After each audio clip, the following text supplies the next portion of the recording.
Switch mesti on. Saluran air ni mesti kena buka. Okey.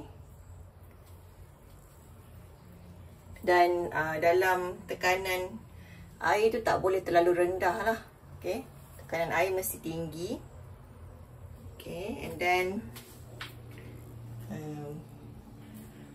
boleh mula tekan butang on off. Okey.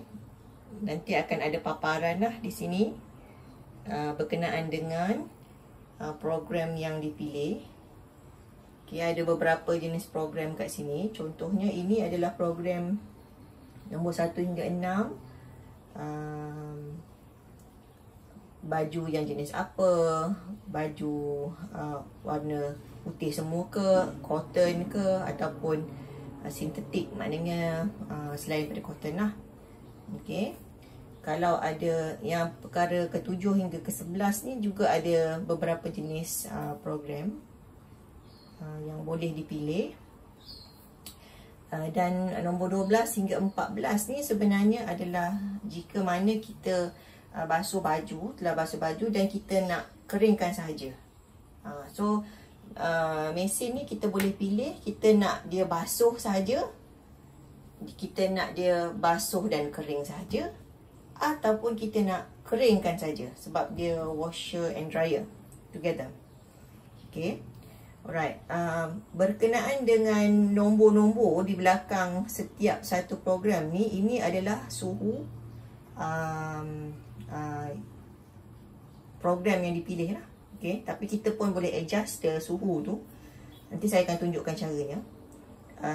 Cuma tanda untuk seperti nombor 10 hingga 11 ni tanda 30 and then dia ada macam tick kat situ, itu bermaksud minit. 10 ni adalah program nombor 10 adalah basuhan dalam tempoh 30 minit. Tapi dia tak keringkan ya. Nombor 11 adalah basuhan selama 45 minit. Basuh dan terus kering. Okey. Alright, contoh sekarang katalah kita pilih ini, contohnya kalau kita putar butang ni kepada nombor 1, dia akan tertera kat sini logo masa 3 jam. Okey. Gambar ini adalah spinning, maknanya spinning pada tahap maksimum. Spinning maksimum mesin ni adalah 1400 RPM. Okey. Kalau kita kurangkan spinning ni, dia akan turun lah. Dia punya graf di sini. Dan ini adalah tanda-tanda macam what is it? We call it as macam gambar salji ni. Actually ini adalah tanda suhu. Okey. Dia ni pun ada menunjukkan kepada tahap suhu tu lah. Okey, suhu program yang dipilih. Kalau kita nak tengok nombor 1 ni tadi, kalau sebab kita pilih program nombor 1, bermakna suhunya adalah 40 degree. Okey. Alright. Dan di paparan yang sama juga boleh tengok apa program tu yang sesuai lah. Okey. Yang mana setiap satu program ni dia akan tulis paparan berbeza-beza mengikut mekanisme tertentu. Alright. So katalah kita pilih nombor 2 pula. Paparannya sama sebab masih lagi 3 jam, tetapi gambar kepada suhu ni dah meningkat. Tadi adalah 2 bar saja. Kalau kita tengok sebelum ni, saya putar balik.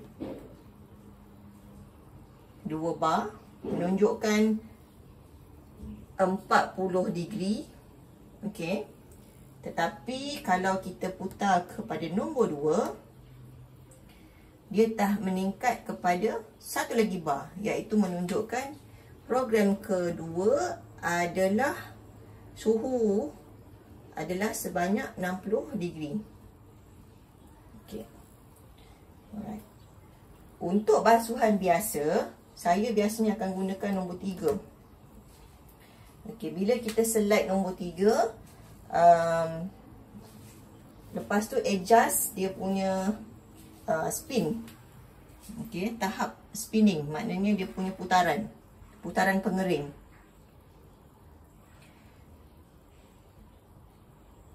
Boleh adjust kepada 800.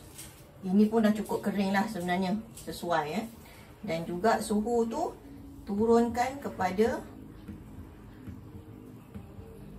20. Okey. Jadi tak terlalu panas. Okey, dan sesuai untuk basuhan biasa lah. Kalau suhu tu sebab original putaran adalah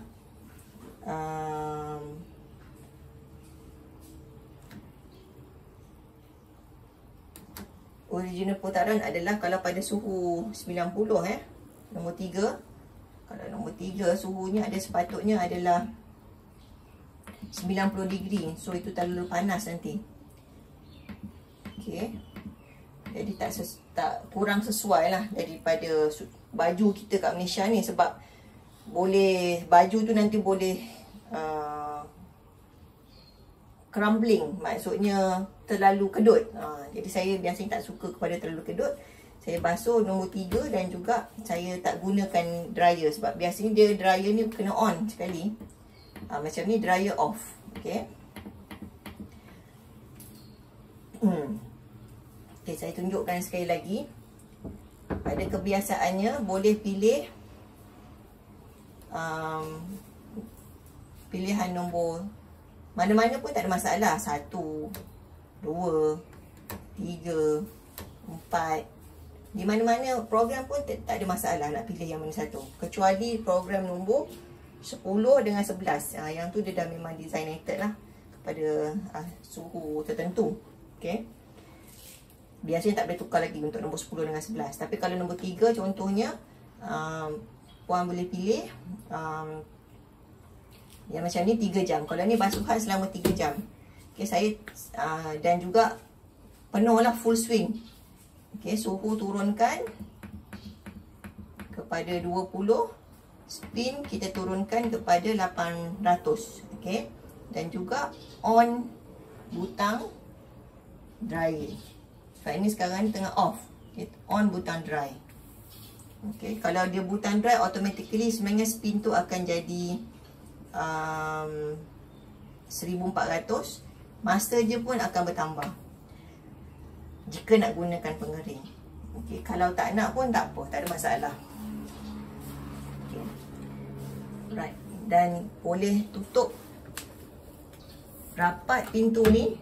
So pastikan pintu ni once you dah jalan, dah lock, bila mesin kita dah start, kita dah tekan start, pintu ni tak akan buka lagi. Dia memang auto lock. Dan selagi mana mesin tu dalam keadaan start, tak boleh, ataupun dah berjalan, tak boleh sesekali kita tarik saja pintu ni, sebab pintu ni boleh patah. Okay. So let's say, sebagai contoh, saya buat contoh. Saya tutup dryer.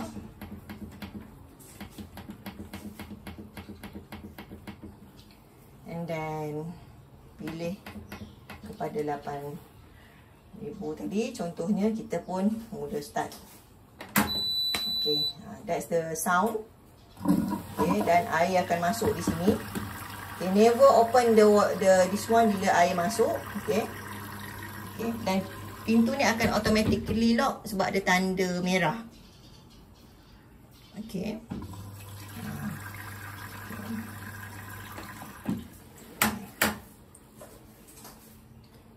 Tu ada orang bunyi lah bila mana kita tekan pause.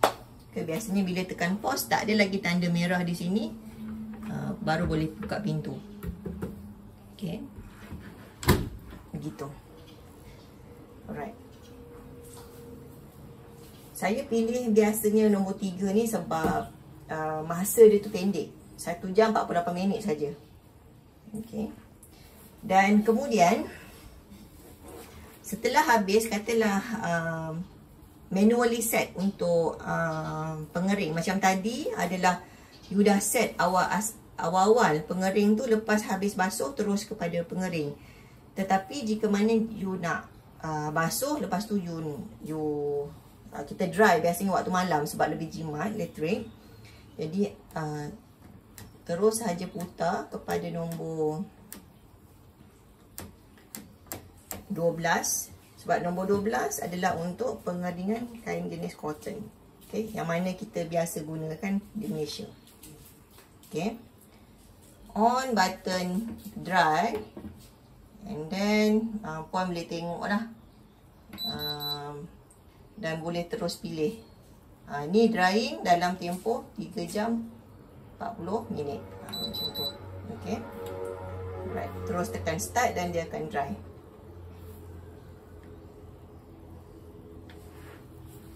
Selepas itu, kapasiti untuk guna mesin ni adalah bila mana one load the clothes, all the clothes, pastikan jarak ni daripada atas ni kepada kain yang dimasukkan tu, laundry yang dimasukkan tu, at least ada 1 jengkal. Dia tak boleh penuh semua. Pertama kita kena jaga dia punya drum, okay, dan juga absorber kepada mesin ni. Kedua, bila terlalu penuh, pengeringan takkan berjalan dengan cekap. Okay, sebab itu kalau ikut kapasiti mesin ni, 9 adalah untuk 9 kilo pembasuhan, dan kesesuaian pengeringan adalah biasanya 6 kilo. Tapi kalau 9 kilo more or less, plus minus 6 ke 9 kilo boleh dikeringkan lah, tak ada masalah pun. Okay, rasanya itu saja, tak ada apa-apa yang lain. Ini ada tempat masuk sabun, biasalah sabun, dan air biasanya akan masuk di sini. Cuma saya ingatkan, jangan sesekali bila mana kita dah tekan start, air dah, water inlet dah ada, air dah masuk, kita tarik ni, alamak terlupa pula sabun lah. Okay, so tak boleh begitu, sebab kita kena jaga dia punya mechanical ataupun dia punya motherboard of the machine lah. Sebab mesin ni dia ada motherboard dia sendiri, macam komputer juga. Okay, right, itu satu. Itu sajalah, tak ada apa. Contoh lagi, saya buat contoh lagi yang lain adalah, katalah puan nak fast wash contoh, 30 minit, cara nombor 10. Hanya tukar saja, putar sahaja button tu. Okay, 30 minit. Okay, 30 minit, dan dia memang automatically set. Tutup dan terus boleh start. Ataupun nombor 11, yang ini itu yang saya katakan tadi. Kalau logo dry ni tidak ada, maknanya dia belum set lagi kepada dryer. So kena set later kepada setiap program. Okay, alright, itu saja. Nanti saya akan tunjukkan cara-cara untuk pasang hose outlet. Bila mana air keluar daripada mesin, dia ada cara lah bagaimana kita letak outlet hose di belakang mesin.